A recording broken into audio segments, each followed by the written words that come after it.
que Moutoala Tchaka Mateka, qui peut même pas que non,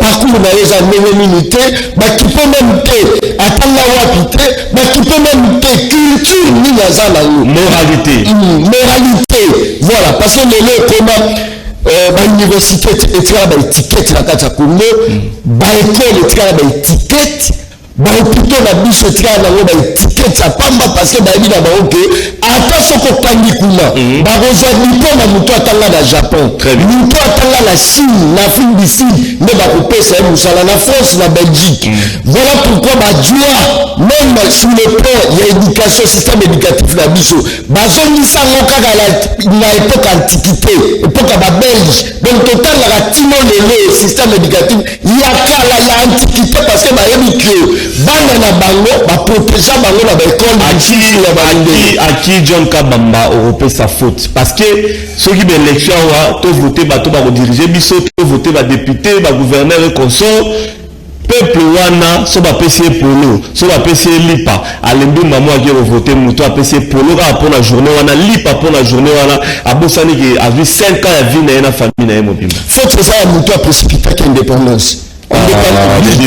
Exactement, faut que ça aille. Non, Van Bilzen dans le bas qu'il fallait encore 30 ans pour l'émancipation de l'Afrique noire. Il fallait que les cas d'abord par la formation. Il fallait que les cas par la cours et pour permettre de se développer plus sur le personnel. On n'était pas et l'autre côté, dans la Congolais, déjà la forêt. Mais, s'il vous plaît, déjà la forêt, mais toujours que tu as qui besoin de Taliban dans Mboka. Toujours la forêt, mais toujours que ça les labacaillés, il y a Liban des autres où tu as le côté, voilà Congolais. Bozali, la fleuve, lac, où ils ont le plus poissonné. Mais des gens ont mis ces arbres ou à pied dans la Zambie. Non, parce que c'est vrai. Voilà, c'est ça, manque de formation. Précipitation et la précipitation d'indépendance, il y a même une histoire. La colonisation de l'homme noir, l'homme blanc par l'homme noir, tu continues sur la carte la colonisation de l'homme noir par l'homme noir. C'est-à-dire, nous avons géré Bissot, à sa Belgique, mais tout ça qu'on souffre. Nous avons premier ministre, à sa ligne français, mais tout ça qu'on souffre. Nous avons géré défense, il y a Moka, pas signer, sécurité, il y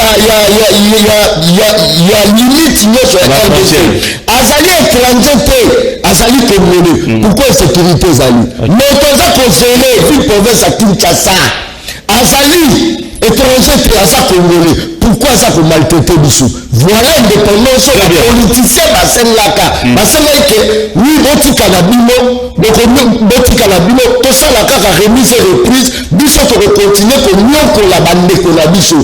Quel est le salaire, va priver au salaire.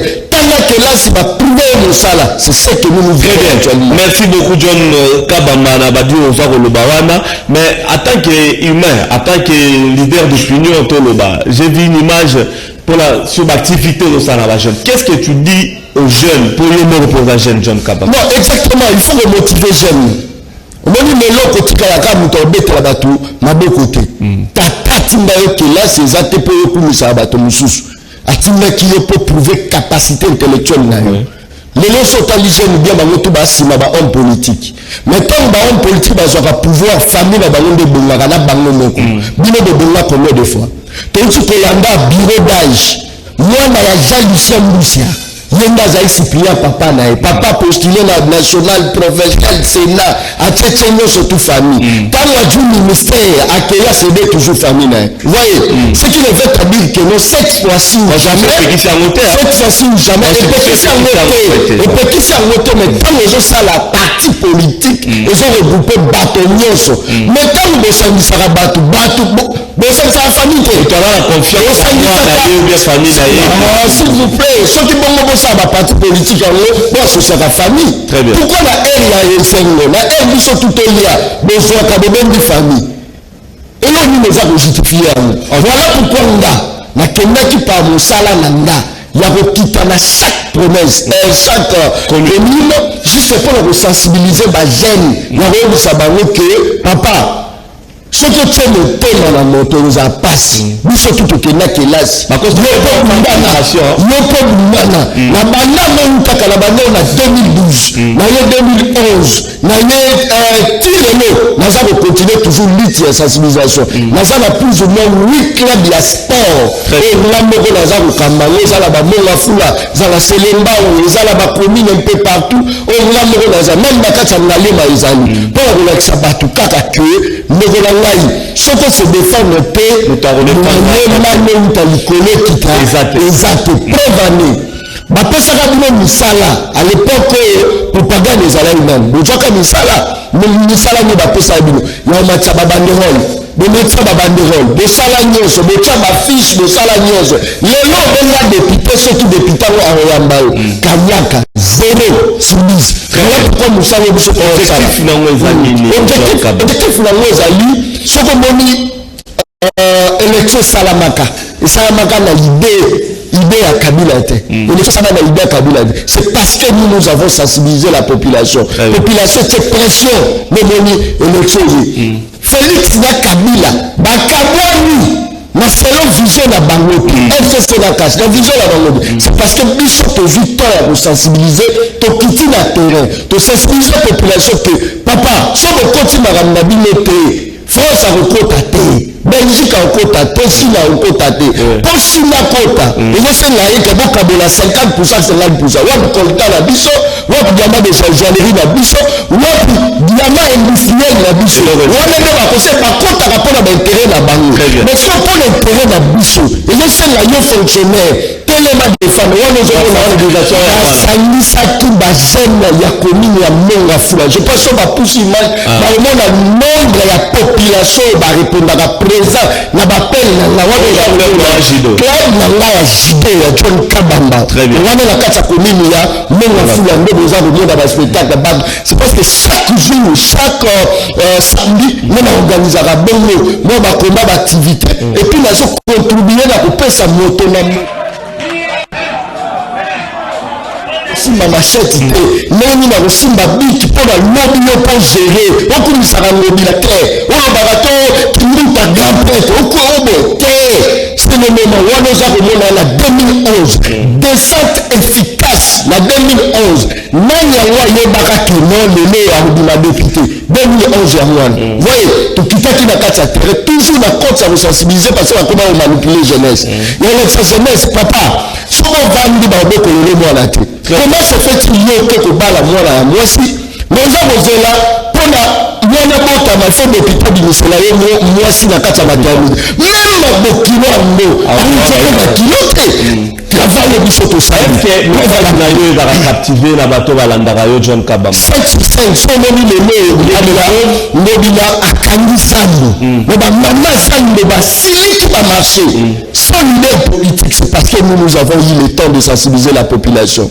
somoni lelo population comme bato ya dollar budget ça va tomber c'est parce que nous avons eu le temps à part wana tokita isu na baterrain pour relaxer que son ministre a travaillé na bayibi ndoka ndoka katanga komona koma molibi mais na joka frappe na si photo wana za na beta la soso na beta wa 2012 na beta maloko la soso je vous dis et ça qui vraiment pas facile na liwa na moni ba exactement je pense que moi na kola au Lukango la émission voilà c'est que c'est tu es leader d'opinion tu es dans les bancs message aux Arokende mais il y a un phénomène où ils ont aussi la tête. Tu parles de monde tu as sensibilisé, mais même si le Tanguana partout où tu passes, comment on a aussi la tête. Voilà pourquoi on a plus loin. Pour la que nous calons fort, on a fait la général Kassoulou public. Il y a qui peut récupérer Bakoulou.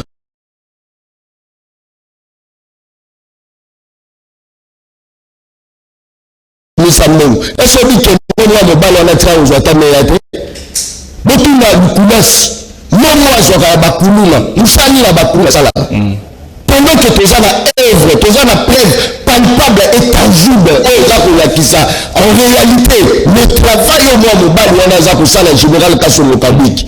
Mais mon action, mais mettre ma banque, tu reviens fou, il y a service national, même à côté Zarabi. Mais tu vas à côté Zarabi. Mais tu vas mutazwaka monde ya bakuluna ye mutu ankadaka bango combien de kuluna non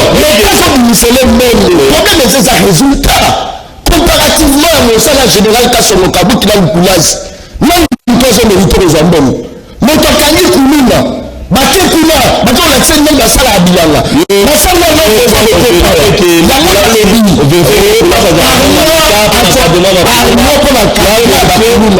Papa, je suis journaliste. Très bien. Je l'ai dit avec objectivité, avec certitude. Dans un journaliste, on a tapé la tête. Ok. Là, le quoi, bah, je sais pas droit de réponse, hein? Non, droit de réponse ou pas, tous ça, on nous a plateau, non? Mais dans un, on a vrai. Ok. Ministre de la Finance, chef de l'État, il s'est fait ça dans le service national. Ah oui, le chef de l'État, il dit qu'il y a au côté de Tindala. Mais on peut ça tout. Mais bah, oui, c'est vrai que mais il faut pas mériter tout le monde. Comment se fait-il que le président là-bas? Nous devons se réunir de l'autre saïté. En réalité, il faut pas rappeler là, nous, le président de la République, il fallait que 2023 a aussi caté. Bako saye que même mal de route à l'école de ya. Bako saye que les Français, bako travailler pour l'intérêt à la diaconie. C'est que bako bazo travailler, nous ne peuple la main de privé dans bisala, pour bazo ramener la bille va soutenir la bille. Ce n'est pas possible. À s'occuper la bilanga, pour produire, de la porte ça la ramener à la carte à mort la bille, changement rien. Voilà, malgré ça, au 2023, mon Colombo, je crois qu'il est dans les bons. Premier ministre Ayebani, Ndenge Toloba, une dernièrement la plateau sur le plan social, enfin, le résultat peut être escompté et qui remonte na Moukoleza. Et ça m'agité. Ouais. On a budget. Mais budget vérité ça comme 3,9 milliards. Ma maison ne dit pas des choses. Non, imaginez-vous que gratuité en cinéma, il y a soit 2 milliards. Il faut que foute à fonctionnaire. Pourquoi stabilité? Merci exacté. Ce qu'Angola a présenté budget à plus de 50 milliards. Mais Angola va encore combien de fois? Tout ça va étendu à 2 345 000 km². Tout ça va richesse tout le monde, sol là sous sol. Déjà, 3e pays le plus peuplé d'Afrique. Déjà, la population a soumis signe et se développé par rapport à Medez. Bilo de ça la loi. Mais aussi, population a bilo de Kanye dans ma boko. Bon, on sait là-bas aide. Et même quand il y a un bicho. C'est battu à l'époque où on avait plus de position que même quand je vais la guider. C'est ça les problèmes, c'est ça le mal. C'est la politique qui est politique. Non, la politique ne va pas rater. Politique que il faut que tant de l'angle. Bateau battant la loi de politologue. Beaucoup de savent le roi qui vous l'a raté. Battant la loi à l'université de Kinshasa. SPA corruption. Voilà. Donc, maintenant, comme ça, le roi toujours là-bas politicien. Ça veut dire que John Kabamba pessimiste. Pas d'espoir pour les Quinois, pas d'espoir pour les Congolais. Parce que dans discours, il y a propagande. Tout ça, le budget à combien on de retransformer pour le budget à combien? Tout ça, en tout cas, franchement, j'ai... Très bien. Merci beaucoup, mais peut-être qu'au travers du gouvernement de Misika, la solution est comme l'otili qui n'est pas bien courant, ma soins de santé dans l'hôpital, ma professeur, ma enseignant de Rochugolobawa. Moi, lueur d'espoir, John Kabamba, on a peut être pessimiste, mais on a cassé. Mais il y a pas que ça congolais, et on a information. Mais je prends exemple à Transco. Mon père m'a géré Transco comme Salamaka. Mon père m'a géré chauffeur non pas Transco m'a géré $350. Pour le mieux, il va jouer dans Kassibaché. Chauffeur non pas Transco qui partit à 150 000 francs congolais. Imaginez-vous le dégât de mon ma baie. Mais moi, il y a pas de il y a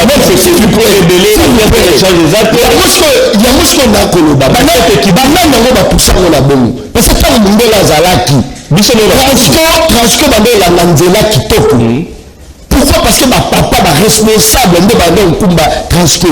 Tant que le papa bobengani bango parce que salaire na bango bekitisa ki bobengani muto bando gérer bien mais c'est fini transco comme a dit na ba weya ba komo kumba transco comme a dit ba chauffeur à B7 ba kumba transco ba komo wala ba nzola mais bon bati est-ce que contrôle technique est-ce que nous tout connaît que dans le contrôle technique est-ce que contrôle technique existe d'abord maintenant qui est le chef de l'État 330 bis par exemple 100 ou 110 début de la circulation depuis le lundi ça peut quand même apaiser tant soit peu les social des Congolais pour la transport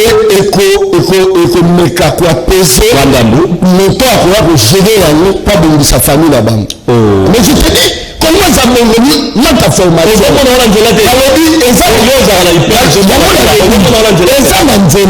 mais qualité il y a salaire il y a social de ça bateau bazar au salakuna c'est ça le problème comment on a un problème et comme les gens qui la corona mais les gens comptent ceux qui peuvent 10 000 ils sont combien de personnes dans 4 mais maintenant on peut la 1000 francs mais c'est pas possible officiellement il y a toujours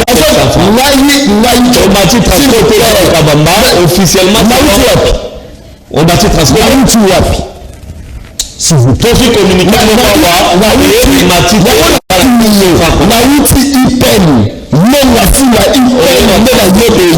mais comment c'est aucun prophète c'est déjà financier qui tombe la seule de la réalité justement et l'on va promettre la Thérèse a bien tout le bateau non moi je ne dois pas t'accompagner là va dire Nayo il faut là savoir sa vérité Nayo il y a un message qui est transport et matité à transport il a 500 francs Nayo pour le baiser à 500 francs là mati population de Ghana et mati transport merci beaucoup John Kabamba en tout cas dit pratiquement dans 5 minutes après on a tout fini ça mais quand tu vas pas retrouver la photo on va changer bando tout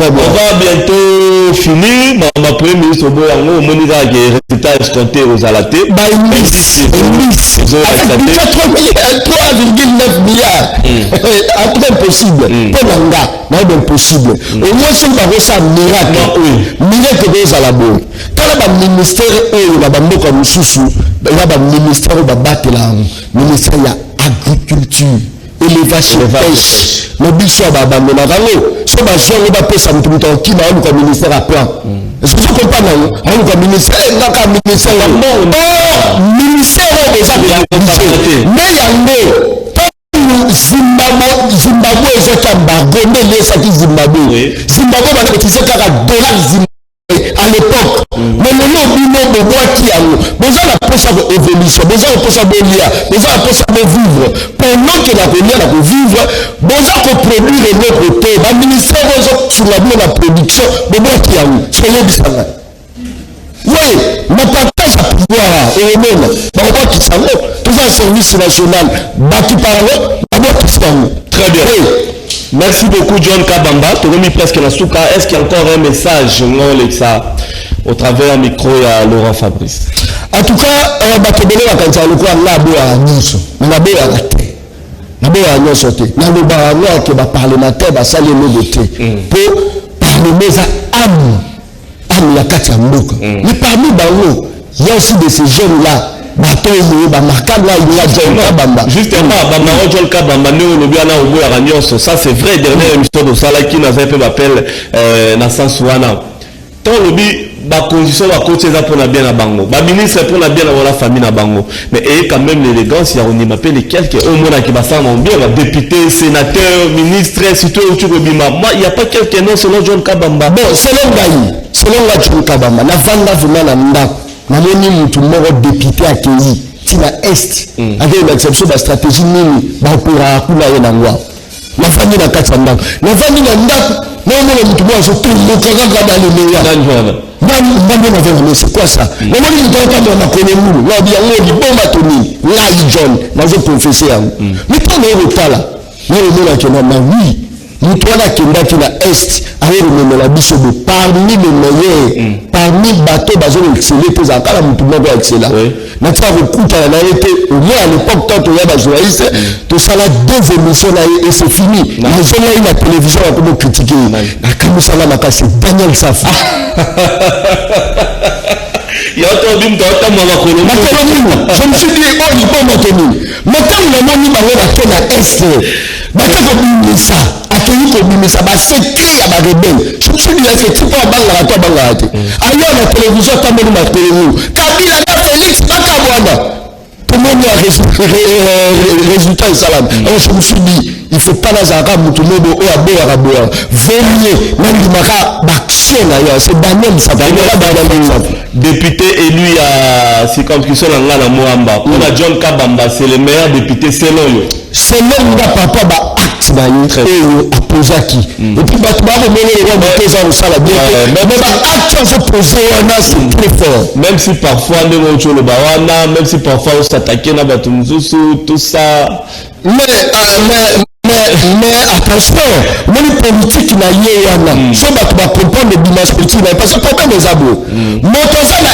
FCC nazolakisa longo aza UDPS moto aza na lamuka bahypocrite mais azolakisa keno azala nde na union sacré moto azalaka quelque part azolakisa non c'est dévoilé il a dit à la télé naza la union sacré je soutiens Félix Tshisekedi il a dit à la télé c'est aminobeli ke na fula lamuka te siko objectivité la certitude wala ebangisima odi type ya signaka bébé réaliste ouais exactement merci beaucoup Daniel Safu honorable de bonnes choses à vous sur Rolanda Bisso merci beaucoup John moi-même de la pandémie tout le monde très très prochainement je crois que nous sur le lobby tolandi ango pe bandeko balandi les réactions déjà la téléphone nanga ezo ya ebele donc c'est une bonne chose merci beaucoup moi-même de la tondi bandeko nyoso ba Rolanda Bisso de partout mais on était intellectuel pardon mais on a posé le moko tu n'as pas tort non plus on le bapé transco 1000 francs on a pe na la torte ko le bapé transco 500 francs et nous dépendre de na ba on est trajet comment direction ce qui ni le bon est-ce que l'état la biso était intellectuel est-ce que l'état la biso maîtrise ile pour la Congo munga mutamati apinde la ligne mutaroso batomati matinde la ligne toza ngeli l'état toza ka abandonner toza ba ofele c'est tout dans le transport gentil fatal en bien